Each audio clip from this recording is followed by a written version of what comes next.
আসসালামু আলাইকুম। আপনার উপর শান্তি বর্ষিত হোক। প্রিয় শরীদ, খতমে কামালের ৩৮তম ধাপে আপনাকে স্বাগতম। আপনি জানেন, রোগ শোক, বিপদ আপদ, আসমানি জমিনি বালা মুসিবত, সকল ধরনের অস্থিরতা, অশান্তি, অনিশ্চয়তা, নিরাপত্তাহীনতা, দুর্যোগ, দুর্বিপাক, আজাব গজব থেকে মুক্তির জন্যে খতমে কামালি এক সহজ আমল। খতমে কামালির এই আমলের মধ্য দিয়ে প্রার্থনাকারী প্রার্থনার সাথে মিশে যান। আসলে প্রার্থনাকারী যখন প্রার্থনার সাথে মিশে যান, তখন প্রার্থনা কবুল হয়। খতমে কামালি প্রার্থনা কবুলের এই পরম মুহূর্তে আপনাকে নিয়ে যাবে। তাই নিজের, অন্যের, সমাজের, দেশের, মানব জাতির যে কোনো কল্যাণের নিয়তে আপনি এই আমলে অংশ নিন। আপনি সকল বিপদ আপদ, বালা মুসিবত মুক্ত হন। আপনার জন্যে কল্যাণকর সকল দোয়া আল্লাহ কবুল করুন। সব সময় আল্লাহ আমাদেরকে তার রহমতের ছায়ায় রাখুন। এই কামনা করে আমি শহীদ আল বুখারী মহাজাতক খতমে কামালির পুরো প্রক্রিয়ায় আপনার সাথে থাকছি। আসুন এবার আমরা ডুবে যাই সত্যের গভীরে।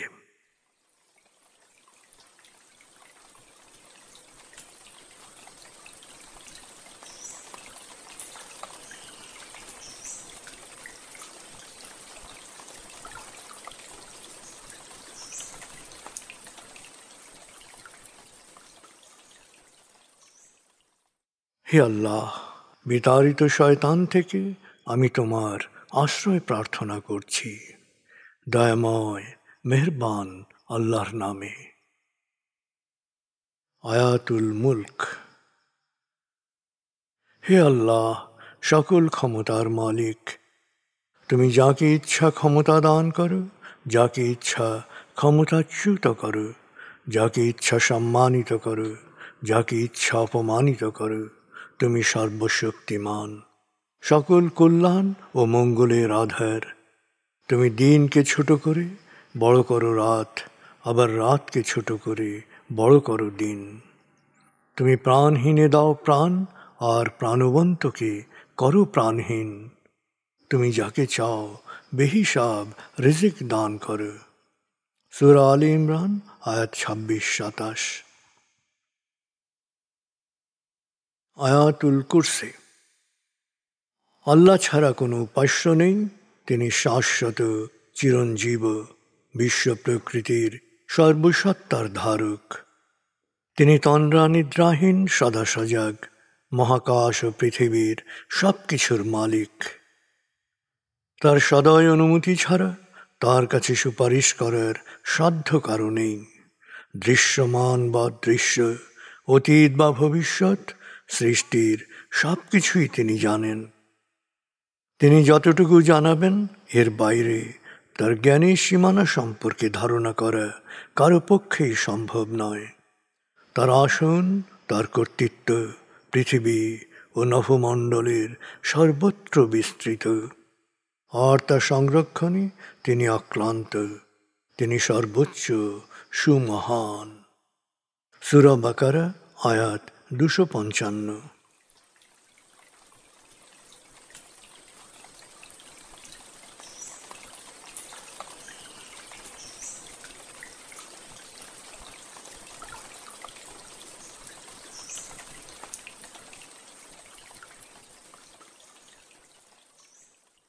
আসুন আমরা ধীরে ধীরে ডুবে যাই হৃদয়ের গভীরে নবী প্রেমে। বলগল উলা বিকমালিহি, কশফত দুজা বিজমালিহি, হসনত জমিও খিসালিহি, সল্লু আলাইহি ওয়ালিহি। বলগল উলা বিকমালিহি, কশফত দুজা বিজমালিহি, হসনত জমিও খিসালিহি, সল্লু আলাইহি ওয়ালিহি।